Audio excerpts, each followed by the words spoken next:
দেখাবো, এক একটা টুলস দেখাবো এবং ওই টুলস রিলেটেড কি কি কাজ আমাদের হয় সে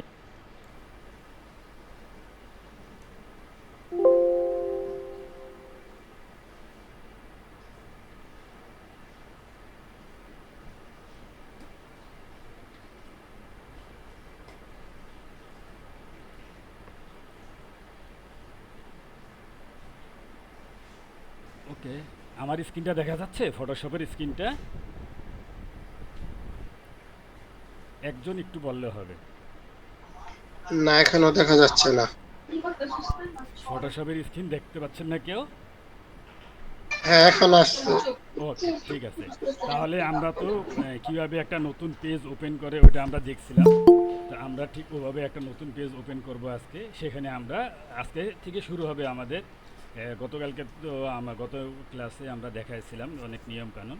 আজকে থেকে এক একটা নিয়ম দেখাবো, এক একটা টুলস দেখাবো এবং ওই টুলস রিলেটেড কি কি কাজ আমাদের হয় সেই কাজগুলি দেখাবো। আমার সাথে সাথে যদি আপনাদের সামনে কম্পিউটার থাকে প্র্যাকটিস করবেন। যদি বুঝতে ভুল হয় মানে সমস্যা হয় আবার জিজ্ঞাসা করবেন, আবার জিজ্ঞাসা করবেন, আবার জিজ্ঞাসা করবেন, ঠিক আছে? কারণ একটা টুলসের ব্যবহার বা আমার একটা কমান্ডের ব্যবহার আপনি বুঝতে পারলেন না, পরে যখন আমি আরেকটাই যাবো, আরেকটু অ্যাডভান্সের সামনে যাব, তখন কিন্তু আপনি আগেরটা না বুঝলে ওইটা কিন্তু পারবেন না। এই কারণে যখনই যেটা বুঝতে সমস্যা হবে অবশ্যই নক করবেন। এখানে নক করলেন, বুঝে গেলেন, কিন্তু হয়তো দেখা যাবে পরে আপনি আবার সমস্যা করছেন। সেক্ষেত্রে আমি আছি, আমাকে ফোন করবেন, আবার নেক্সট ক্লাসে আলোচনা করবেন। কিন্তু প্রিভিয়াস ক্লাসের যত সমস্যা থাকবে সেটা আমাদের সমাধান করে আমরা সামনে যাব, ঠিক আছে? ওকে, তাহলে আমরা কীভাবে ক্রিয়েট করব? আমরা এই যে নিউ ক্রিয়েট থেকেও ক্রিয়েট করা যাবে অথবা ফাইল থেকে নিউ ক্রিয়েট করলেও এটা চলে আসবে। এখন আমরা এখানে একটা নাম দিব। নাম না, গতকালকে দেখাইছিলাম যে এখানে কীভাবে নাম দিই, ক্লাস 1। আজকে নাম দিব না। নাম না দিয়ে কিভাবে এটা সেভ করা যায় ক্লাস 2 হিসাবে, এখানে ক্লাস 2 দিতাম, কিন্তু আজকে এটা আমি আর দিব না, না দিয়ে, কারণ আমরা কাজ করার সময় অনেক সময় নাম দিতে ভুলে যেতে পারি, তখন কীভাবে নাম দিতে হবে সেটা আজকে দেখাবো। তো আমরা একটা পেজ খুলি। আমরা পেজ এখানে সবসময় প্রিন্টে যে আমরা একটা A4 কাগজ পেপার খুলব। তা A4 পেপারে এখানে মিলিমিটারে আছে, এটা যদি আমরা ইঞ্চিতে দিই তাহলে হয়তো আপনারা বুঝতে পারবেন যে এটার সাইজটা কত। আর একটা বিষয় খেয়াল রাখবেন, সেটা হলো আমরা যখন সাইজ বলবো, যেমন 9/7 বা 100/300 বা 200/500, এটা মানে একটা উইথ, একটা হলো হাইট। হ্যাঁ, আমাদের গ্রাফিক্স ডিজাইনে উইথটা আগে আসে, মানে চওড়াটা কত এটা আগে আসে, হাইটটা পরে আসে। যেই বলুক প্রথম যেটা বলবে এটা ধরে রাখবেন যে উইথ। হ্যাঁ, এবং আমাদের এই যে বোর্ডে যেটা দেখা যাচ্ছে সেটাও প্রথমে উইথ তারপরে হাইট। দেখা যাচ্ছে যে A4 কাগজে 8.26 উইথ, হাইট হলো 11.69, এইটা। আর এখানে ওরিয়েন্টেশনে আছে, ওরিয়েন্টেশনে আছে একটা হলো পোর্ট্রেট, একটা ল্যান্ডস্কেপ। ওদিন আমি গত ক্লাসে দেখেছিলাম পোর্ট্রেট দিয়ে আমি বের করছিলাম, আজকে আমরা একটু ল্যান্ডস্কেপে চলে যাই। ল্যান্ডস্কেপ, হ্যাঁ, তো ল্যান্ডস্কেপে নিলাম। এখন আমি একটু ভুল করব, আমি ওপেন করার পরে শুদ্ধ করব, যেটা আমি গত ক্লাসে দেখাইছি। আমি এটা প্রিন্ট প্রিন্ট করার জন্য এই পেজটা নিব, মানে এখানে আমি যে কাজটা করব এটা প্রিন্ট করব। তা প্রিন্ট করলে আমাদের কি মুড নিতে হবে এবং কত রেজুলেশন নিতে হবে এটা তো আপনাদের মনে আছে, তাই না? তো আমরা এখানে এই মুডটা নিলাম 8 GB আর রেজুলেশন নিলাম 300, ঠিক আছে?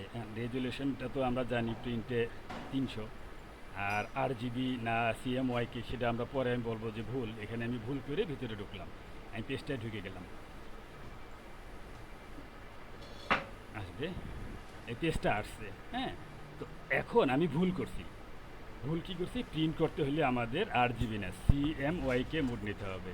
CMYK মানে হলো সিতে ছায়ান, এম এ ম্যাজেন্ডা, ওয়াইতে ইয়েলো, কেতে ব্ল্যাক বা কি ব্ল্যাক বলে, কি ব্ল্যাক। হ্যাঁ, যাই হোক, তাহলে এটা আমাদের ভুল হয়েছে। তাই এই ভুলটা যেহেতু হয়েছে, আমরা তো মানুষ, ভুল হতে পারে, হয়তো এরকম খুলে ফেলবেন। তখন এটা কিভাবে চেঞ্জ করব, যখনই আমাদের মনে হবে তখন আমরা কিভাবে চেঞ্জ করব, ইমেজে যাব, আমাদের একবারে টাইটেল বা মেনু বারে ইমেজে যাব, ইমেজ থেকে মোডে চাপ দিলেই দেখবেন CMYK আছে, 8 GB নিচেই CMYK গেছে, এটা আমরা টিক দিয়ে দেবো, বাস আমাদের এটাও হয়ে যাবে, ওকে দিয়ে দেবো। এটা তো বুঝতে পারছেন, ঠিক আছে? এখন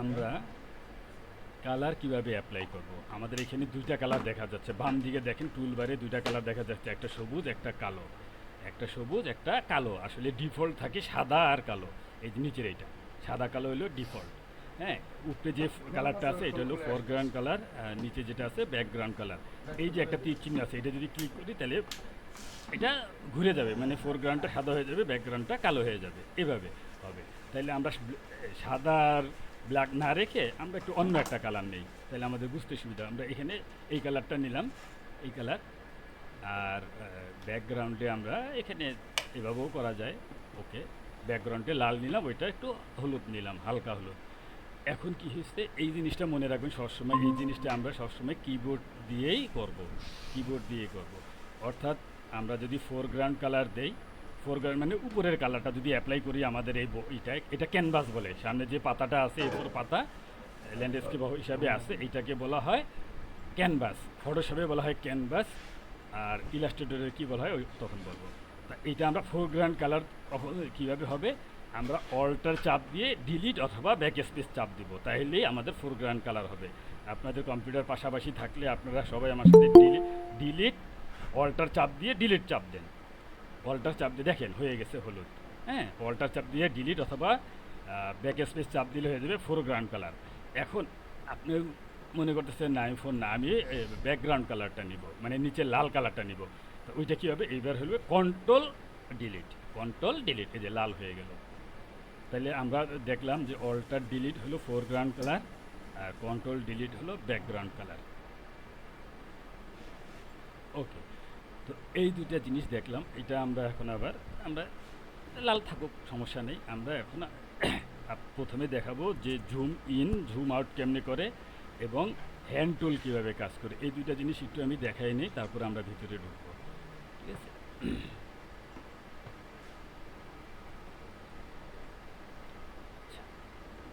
তো জুম ইন জুম আউট দেখাতে হলে আমার এইখানে কিছু একটা ছবি আনতে হবে বা কিছু একটা আঁকতে হবে তাই আমরা একটু এখানে আমাদের আছে ইলিপস মার্কিউস টুল এখানে অনেকগুলি টুলসই আছে এটা সিলেকশন টুলও বলে মার্কিউস টুলও বলে তা এটা আমরা কী করব যে একটা ইলিপস নিলাম এটার সমস্ত কাজ পরে বলবো এটা আমি একটু নিলাম হ্যাঁ এটা একটু বড় করে নিলাম এখানে নেওয়ার পরে এটা সিলেকশন আছে এখন এই সিলেকশন থাকা অবস্থায় এখন যদি আপনি কালার অ্যাপ্লাই করেন কালারটা হবে শুধু সিলেকশনের মধ্যে বাহিরে আর কালার হবে না অর্থাৎ ব্যাকগ্রাউন্ড কালার বলেন ফোরগ্রাউন্ড কালার বলেন যে কালারই বলেন এখন অ্যাপ্লাই হবে সিলেকশনের মধ্যে আমরা যখনই কোনো কিছু সিলেক্ট করব শুধু কার্যক্রম ওইটার মধ্যেই সীমাবদ্ধ থাকবে বাহিরে আর কিছু হবে না তাই আমরা একটু ফোরগ্রাউন্ড কালারটা দিয়ে দেখি অল্টার ডেল দেই দেখেন কালারটা হয়ে গেছে এটা হ্যাঁ সিলেকশনে এখন কি করব আমরা ডিসিলেক্ট করব সিলেকশন তো হয়ে গেছে তাহলে কন্ট্রোল ডি চাপ দিয়ে আমরা ডিসিলেক্ট করে দেবো এটা ডিসিলেক্ট এখন আর সিলেকশন নাই ঠিক আছে এখন জুম ইন জুম আউট করব মানে একটা ছবি বা একটা ইমেজ আপনি যেটা নেন যে কাজটা করেন এটা অনেক সময় আমাদের অনেক বড় করে দেখতে হবে অনেক সময় অনেক ছোট করে দেখতে হবে এই কাজটা কেমনে করতে হয় সেটা দেখব এটা যেভাবে করা যায় আমি সবগুলি দেখাবো শেষে বলবো যে আপনার সুবিধা মতো যেটা হয় আর আমি কীটা করি সেটা বলবো ঠিক আছে এখানে দেখেন আমাদের টুলস বারে একবারে নিচে বাম দিকে দেখেন আতসী কাজ দেখা যায় আতসী কাজ এটাই ক্লিক করবেন ক্লিক করলে এখানে একটা প্লাস সাইন হবে এই যে কার্সরের মাথায় একটা প্লাস সাইন হবে এইটা যখনই আমরা একটা ক্লিক করবো একটু বড় হবে আবার একটু ক্লিক করলে আরও বড় হবে দেখেন বড় হচ্ছে আবার ক্লিক করলে আরও বড় হবে এখন তাহলে ছোটো কীভাবে করবো যেহেতু প্লাস সাইন আছে এ বড় হবে এখন যদি আপনি এইখানে দেখেন আমি সেদিন বলছিলাম যে আমাদের টুলস বারে আমরা যেটা ক্লিক করব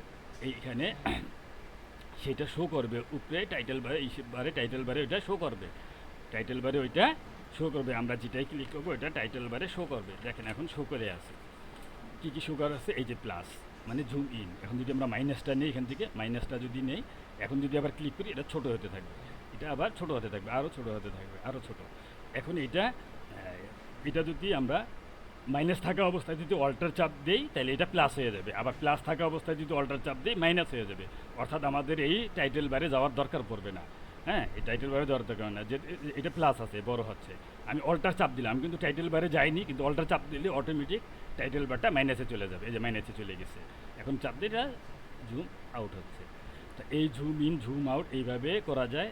আর একটা করা যায় যে কন্ট্রোল প্লাস দিলে ঝুম হবে, কন্ট্রোল মাইনাস দিলে ঝুম আউট হবে। এখন আমি একটু কন্ট্রোল প্লাস দিয়ে দেখাই। এই দেখেন কন্ট্রোল প্লাস দিচ্ছি বড় হচ্ছে, আবার কন্ট্রোল মাইনাস দিচ্ছি ছোট হচ্ছে। ঠিক আছে, এই হলো নিয়ম। আর সবচেয়ে ঝুম ইন ঝুম আউটের সবচেয়ে সহজ নিয়ম হলো আপনার ওই টুলসটা সিলেক্ট করতে হবে না, আপনি অল্টার চাপ দিয়ে মাউস স্ক্রোল করবেন। অল্টার চাপ দিয়ে কী করবেন, মাউসটা স্ক্রোল করবেন। এই যে আমি অল্টার চাপ দিলাম, মাউসটা সামনের দিকে যদি স্ক্রোল করি তাহলে বড় হবে, আর পিছনের দিকে স্ক্রোল করলে এটা ছোট হবে। এইটাই কাজ করি। হ্যাঁ, আমরা যারা গ্রাফিক ডিজাইনে কাজ করি, আপনারা যখন কাজ করবেন এইটাই মাউস, কারণ আমাদের একটা হাত সাধারণত মাউসে থাকবে, কাজ করার সময় আরেকটা হাত কিবোর্ডে থাকবে। সেক্ষেত্রে আমরা কী করবো, অল্টার চাপ দিয়ে এটা মুখস্থ হয়ে যাবে করতে করতে। অল্টার চাপ দিয়ে আমরা ওই অন্য কোনো জায়গায় ক্লিক করে এটা করবো না, অল্টার চাপ দিয়ে মাউস আমরা কী করবো, স্ক্রোল করবো সামনের দিকে আর পিছের দিকে। ওকে, এখন দেখেন কাজ করতে করতে দেখা যাবে কি এটা এভাবে চলে গেছে, এভাবে চলে গেছে কাজ করতে করতে। কিন্তু এটা আবার মাঝখানে আনতে হবে। তা মাঝখানে আনতে হলে একটা হাত দিয়ে আনতে হবে। হ্যাঁ, হ্যান্ড টুল বলে, মাঝখানে আনতে হলে হ্যান্ড টুল বলে। তো হ্যান্ড টুল দিয়ে আমাদের এখানে এটা নিয়ে আসতে হবে। তো হ্যান্ড টুলটা আমরা কীভাবে করতে পারি, এই যে টুল বারে হ্যান্ড টুল আছে, এখানে আপনি এখানে হ্যান্ড টুল আছে, আমরা হ্যান্ড টুলটা নিলাম। এখন আপনি এটা ড্র্যাগ করে, মানে চাপ দিয়ে ধরে ড্র্যাগ করে এখানে আনলে যেখানে আনবেন সেখানে এটা বসবে, যেখানে আনবেন সেখানে বসবে, এখানে চাপ দিয়ে। কিন্তু আমরা কাজ করার সময় এইটা করব না। আমরা কাজ করার সময় মনে করেন আমরা অন্য একটা টুলে আছি। হ্যাঁ, আমরা এখানে কি করতেছি, যে পেন টুলে আছি। হ্যাঁ, আমরা এখানে অন্য একটা টুলে আছি, যে কোনো টুলে হতে পারে, সিলেকশন টুল, পূরণ টুল, আমরা যে টুলেই থাকি একটা সিলেকশন টুলে আছি। কিন্তু এখন চাচ্ছি যে এটা এদিকে চলে গেছে। হ্যাঁ, কিন্তু চাচ্ছি কিবোর্ডে এত ক্লিক করে এটা আনবো না। তাহলে এটা আনার শর্টকাট উপায়, আপনি যে টুলেই থাকেন, আপনি যদি স্পেস বারটা চাপ দিয়ে ধরেন তাহলে হ্যান্ড টুল হয়ে যাবে, আপনার মাউসটা হ্যান্ড টুল হয়ে যাবে। আপনার কার্সারটা দেখেন হ্যান্ড টুল হয়ে গেছে, আমি স্পেস বার চাপ দিছি। আপনারা একটু যারা কম্পিউটার সামনে আছেন স্পেস বারটা চাপ দেন, অন্য টুলে থাকা অবস্থায় স্পেস বার চাপ দেন, দেখবেন হ্যান্ড টুল হয়ে গেছে। এখন আমরা সামনে নিয়ে আসলাম। ঠিক আছে, এটা হলো হ্যান্ড টুলের কাজ। আর জুম ইন জুম আউটটা আমি দেখালাম। এখন মনে করেন এটা আমরা একটু জুম ইন একবারে করে ফেলছি, এখন আমরা পুরোটা একবারে দেখব, পুরা স্ক্রিনে একবারে দেখব। এই শর্টকাটটাও মুখস্থ করবেন। সব শর্টকাট আস্তে আস্তে মুখস্থ হবে, কিন্তু কয়েকটা শর্টকাট আছে একটু তাড়াতাড়ি মুখস্থ করবো। সেটা হলো যে এই স্পেস বারের শর্টকাটটা, তারপরে জুম ইন জুম আউটের শর্টকাটটা। আর এখন একটা শর্টকাট দেখেন আমি অনেক ছোটো করে ফেলছি। এখন আমি কন্ট্রোল 0 দিব, দেখেন কি হয়, কন্ট্রোল 0 দিব, ফুল স্ক্রিনে চলে আসছে। অর্থাৎ ইমেজটা, এখানে ইমেজ থাকুক, ডকুমেন্ট থাকুক, যাই থাকুক, সবটাই কন্ট্রোল 0 দিলে এটা ফুল স্ক্রিনে চলে আসবে। ঠিক আছে, আর যদি আমরা কন্ট্রোল 1 দিই তাহলে এটা তার নর্মাল 100% যে ঝুম, সেই ঝুমে চলে আসবে, মানে 100%। এইটুকু হলো 100%, এইটাই হলো আসল তার। হ্যাঁ, এইটাই হলো তার আসল। আর যদি কন্ট্রোল 0 দিই তাহলে এটা আমার স্ক্রিনের সাথে এটা অ্যাডজাস্ট হবে, ফুল স্ক্রিনে এটা দেখা যাবে। ঠিক আছে,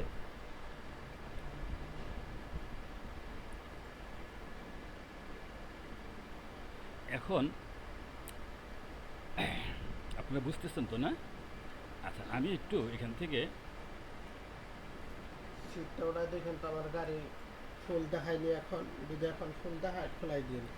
দেখেন আমরা একটু লেয়ারটা বুঝবো এখন। হ্যাঁ, দেখেন যে এখানে আরেকটু আঁকি, আর কয়েকটা আঁকি। হ্যাঁ, আমরা রেক্টেঙ্গেল একটা রেক্টেঙ্গেল আঁকি, এটাও কালার করি, এটা অন্য কালার দিই, এটা আমরা নীল কালার দিই, এটা আমরা নীল কালার দিলাম। এই কন্ট্রোল ডি দিলাম, ডি সিলেক্ট হয়ে গেল। প্রথমে সিলেক্ট করলাম রেক্টেঙ্গুলার টুল দিয়ে, তারপরে অল্টার দিয়ে ডিলিট বা ব্যাক স্পেস দিলেই নীল কালারটা হয়ে গেল। তারপরে সিলেকশনটারে আমাদের ডি সিলেক্ট করতে হবে, তারপরে কন্ট্রোল ডি দিলে ডি সিলেক্ট হয়ে গেল। আমি বলতেছি আপনারা যদি কোথাও বুঝতে সমস্যা হয় অবশ্যই আমাকে বলবেন। আমার কথা শুনতে পাচ্ছেন? একজন একটু শব্দ করবেন, নাহলে বুঝবো যে আমার এখানে রেকর্ডিং হচ্ছে না বা শোনা যাচ্ছে না। শোনা যাচ্ছে? জি, শোনা যাচ্ছে। ওকে, এখন দেখেন, আর সবচেয়ে একবারে বাম দিকে একেবারে সবচেয়ে বাম দিকে হলো এটাকে বলে মুভ টুল, এটাকে বলে মুভ টুল। এইটা দিয়ে আমরা যে কোনো অবজেক্ট, যে কোনো ইমেজ, আপনি যাই আঁকেন, যাই এখানে আনেন, ওইটা মুভ করব। হ্যাঁ, ড্র্যাগ করে মানে চাপ দিয়ে ধরে মাউসের বাম দিকটা চাপ দিয়ে ধরে ড্র্যাগ করে এটা টান দিব। কিন্তু এখন কিন্তু যাচ্ছে না এখন একটা কথা লেখা উঠছে কিন্তু নড়তেই পারতেছি না। কেউ কি বলতে পারবেন যে এটা কেন নড়াইতে পারতেছি না? এখানে এই যে দুইটা ইমেজ আমি আঁকলাম কিন্তু নড়াইতে পারতেছি না, কিন্তু আমাদের নড়ানো দরকার। এই জিনিসটা ফটোশপের সবচেয়ে আপনার সিলেক্ট করা নাই দিকে নড়তে চড়তেছে না। না এটা পুরোপুরি হলো না। শরীফুল ভাই কি জয়েন করছেন? শরীফুল ভাই, আচ্ছা, আর কেউ কি বলতে পারবেন কেন নড়তেছে না?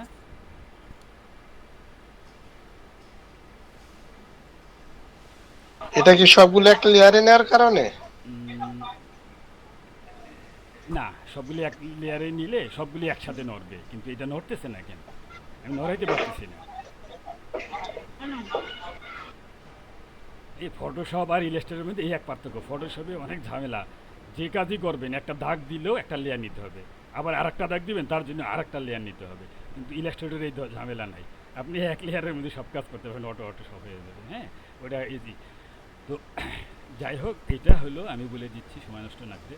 আমাদের দেখেন ডান পাশে ব্যাকগ্রাউন্ড এখানে আসছে, আমি যে এটা নিচ্ছি ডান পাশে একবারে, হ্যাঁ একেবারে ডান পাশে দেখছেন ফ্লোটিং প্যানেল যেটা বলছিলাম মনে আছে? ডান পাশে দেখেন আমাদের ব্যাকগ্রাউন্ডটা লক আছে, লক হওয়া, এই যে তালা দিয়ে লক আছে। কন্ট্রোল প্যানেল যে বলছিলাম ফ্লোটিং প্যানেল বা প্যানেল, এই লকটা যদি আমরা উঠাই দিতে হবে তাইলে সে নড়বে। এই যে লকটা উঠাই দিলাম, এখন দেখেন এটা সব শুদ্ধা নড়তেছে। এখন সব শুদ্ধা নড়তেছে এই কারণেই যে আমি একটা লেয়ারের মধ্যে সব করছি, এই জন্য এটা সব শুদ্ধা নড়তেছে। তাইলে আমাদের কি করতে হবে? আলাদা আলাদা নড়াইতে হলে আমাদের আলাদা আলাদা লেয়ারে এটা নিতে হবে। এক লেয়ারে যদি আমরা এটা নেই তাহলে সব একসাথে নড়বে, সবগুলি একসাথে নড়বে। আচ্ছা, তো আমরা আপাতত এইটারে আমরা একটু একটা লেয়ার নেই। আচ্ছা, ব্যাকগ্রাউন্ডে এটা থাকুক, একটা লেয়ার নিলাম। আচ্ছা, আমরা এটারে ডিলিট করি, আমাদের কিছু নাই। দেখেন এটা কি বুঝেন? এইটা কি এই পেজটা যে আসছে দেখা যাচ্ছে না, ছোট ছোট ঘর, এই ঘরগুলি হলো এক জি। একটা পিকজেল। হ্যাঁ, এখানে কোনো ব্যাকগ্রাউন্ড নাই, এটা হলো ট্রান্সপারেন্ট। এটা ট্রান্সপারেন্ট হয়ে গেছে, মানে ব্যাকগ্রাউন্ডে কিছুই নাই। এখন আমরা ব্যাকগ্রাউন্ডে একটা কালার দিয়ে দেই, যে কোনো একটা কালার, তাহলে আমরা কন্ট্রোল ডেল বা ব্যাক স্পেস দিলে এটা লাল হয়ে গেল। আচ্ছা, এই কালার দিছি। এখন কি করব? আমরা যখনই কাজ করব তখন একটা করে লেয়ার নিব। তাহলে আমরা এখন একটা লেয়ার নেই, কাজ করব একটা লেয়ার নিই। লেয়ার নিয়ে কি করতে হবে? আমি একটা প্রথমে আমরা সিলেকশন টুল দিয়ে শুরু করব। আমি আজকে সিলেকশন টুল নিয়ে কথা বলবো। হ্যাঁ, মেইনলি ফটোশপে আমরা সিলেকশন টুলটাই ব্যবহার করি, তারপরে আমরা ইলাস্ট্রেটরে চলে যাব। কিন্তু এখানে আমি সব টুলই আপনাদের দেখাবো মোটামুটি, যে কোনটা কেমন। হ্যাঁ, তাহলে আমরা এখানে একটা রেক্ট্যাঙ্গুলার টুল নিলাম। আমরা যখনই রেক্ট্যাঙ্গুলার টুল নিব, হ্যাঁ, তখন কি হবে? এইখানে রেক্ট্যাঙ্গুলারের কী টুল আছে সব এখানে শো করবে। রেক্ট্যাঙ্গুলারের কী টুলসে কী আছে সেটা শো করবে। হ্যাঁ, তাহলে এখন যেটা দেখেন একবারে বাম দিকে উপরে রেক্ট্যাঙ্গুলার টুল নিলাম, তারপরে বাম দিকে কি আছে? এটারে বলে নিউ সিলেকশন। অর্থাৎ আমি যখন একটা সিলেকশন করবো, এই যে একটা সিলেকশন করলাম, এখন যদি আরেকটা সিলেকশন করতে যাই সে ওই আগেরটা চলে যাবে। আরেকটা সিলেকশন করতে গেলে আগেরটা চলে যাবে। আমি যখনই আরেকটা নিব আরেকটা চলে যাবে। কিন্তু তারপরেরটা দেখেন নিউ সিলেকশন চলে গেল। তারপরেরটা আছে অ্যাড টু সিলেকশন, অর্থাৎ এখানে আপনি যতগুলি নেন এটা কি কোনো যাবে না। এখানে আমরা 3টা নিলাম। এখন এটা কালার করব, আমরা অল্টার চাপ দিয়ে ডেল দিলাম, ওটা কালার হয়ে গেল। ঠিক আছে, এটা কালার হয়ে গেল, ডিসিলেক্ট করে দিলাম, চলে গেল। আচ্ছা, এখন দেখেন এই 3টা আমরা মুভ টুল দিয়ে যদি যাই, এখন এই দেখেন 3টা একসাথে নড়তেছে। কারণ কি? কারণ আমরা এই 3টা এক লেয়ারে নিছি, এই কারণে 3টা একসাথে নড়তেছে। বুঝতে পারছেন তো? এই জন্য এখন আমাদের কি করতে হবে? আলাদা আলাদা নিতে হবে। যদি আমাদের এটা কি করতে হবে? আলাদা নিতে হবে, যদি আমরা আলাদা লেয়ার নিতে হবে। আচ্ছা, ওইটা আমি পরে দেখাচ্ছি। এখন আমাদের আবার সিলেকশন টুলে গেলাম। এটা তো দেখছেন, এটার আরেকটা কাজ আছে। সেটা কি? সেটা দেখেন যে দুইটা কি করবে? দুইটা শেপকে কম্বাইন্ড করবে। দুটো তো আলাদা হয়েছিল, আলাদা আলাদা হয়, কিন্তু এটা মেইন যে কাজটা আমরা করব সেটা হলো দুইটা শেপ কম্বাইন করব, একসাথে করে ফেলবো। এই দেখেন আরেকটা নিচে একসাথে হয়ে গেল, দেখা যাচ্ছে না, দুইটা শেপ একসাথে হয়ে গেল, এই যে দুইটা শেপ এক হয়ে গেল। এইটা হলো অ্যাড টু সিলেকশনটা। এখন আমরা কি করব, আরেকটা আছে তার পাশে, ডান পাশে, এটা দেখেন, এটা হলো সাবস্ট্রাক্ট মানে বিয়োগ। আমি এখন এটা মাইনাস হয়ে যাবে, আমি যতটুকু দিব এটা মাইনাস হয়ে যাবে। দেখেন আমরা এখানে দিলাম, এটা একটু মাইনাস হয়ে গেল, আবার এখান থেকে নিচের টুক দিলে নিচের টুক মাইনাস হয়ে যাবে, আমরা যেটা দিব সেটা মাইনাস হয়ে যাবে। হ্যাঁ, আবার এইটুক দিলাম, এখান থেকে এটা মাইনাস হয়ে গেল। তো এইটা এখন আরেকটা টুলস আমাদের আছে, সেটা হলো এইখানে ইন্টারসেক্ট বলে। এটা ইন্টারসেক্ট, আমরা অঙ্ক যারা ইসের উচ্চতর গণিত করছেন যারা, সেইটার অঙ্কগুলি, তারা এই জিনিসগুলি সম্বন্ধে একটু পরিচিত আছে, তারা ভালো বুঝবেন। তো ইন্টারসেক্টে কী হবে, আমি যেখানে দিব এই দুইটা শেপের মধ্যে যে জায়গাটা কমন থাকবে সেই জায়গাটা থাকবে, বাকিগুলি ডিলিট হয়ে যাবে। দেখেন কমন জায়গাটা রইল, আবার এখানে যদি দেখাই বা এটা ডিলিট হয়ে গেল। এই হলো এই টুলসের কাজ। এটা সাব সিলেকশন বলে।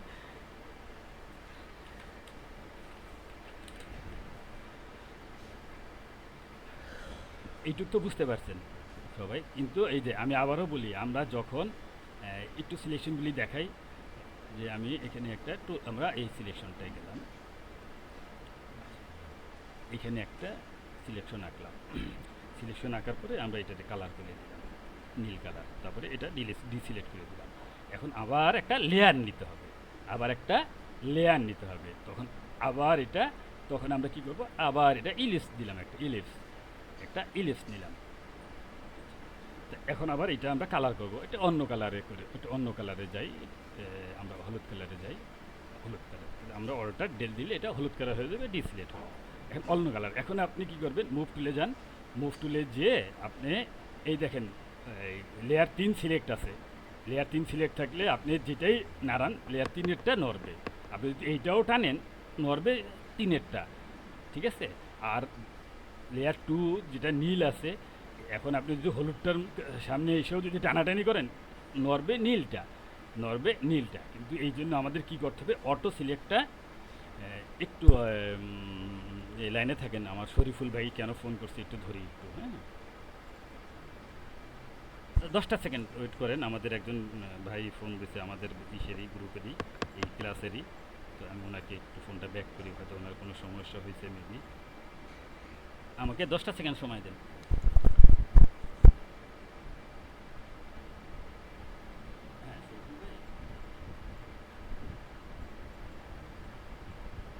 না, অনেকে দুয়ের ক্লাস করতেছে,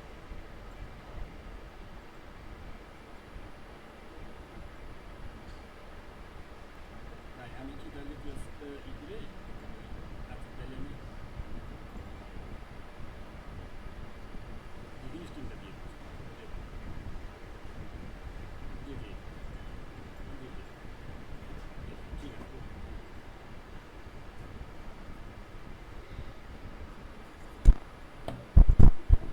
আচ্ছা, হ্যাঁ আমি চলে আসছি এখন।